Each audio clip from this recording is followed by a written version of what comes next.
И оливата за хапчета.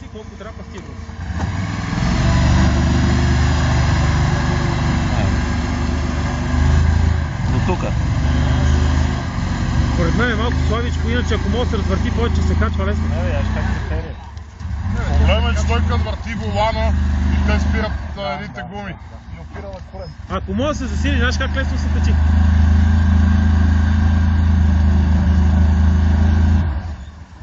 Върни си го, засили!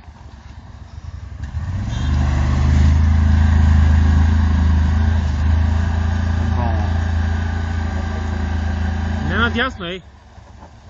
Абе, я го пустим обратно. Не го въртете там, ей. Той върти волана. Ляво. Е така напред газ. Не го обръщайте там, по-добре го пусте назаден.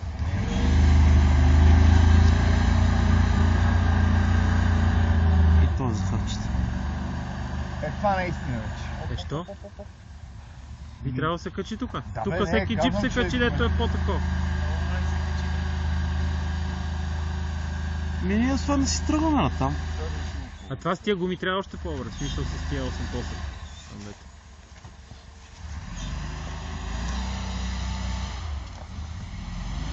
Тия гуми са за тиня, Тия са за мъгла. за пясък, за такива неща. Едни тракторки, ако му сложи, знаеш как ще драпа? Той има и вериги за това. Колко цола са тия? Да си ходим нагоре, той си излезна, после ще го пусне на...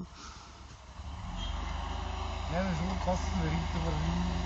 Абе, то за сняг на това слага верига, си има фабрична верига.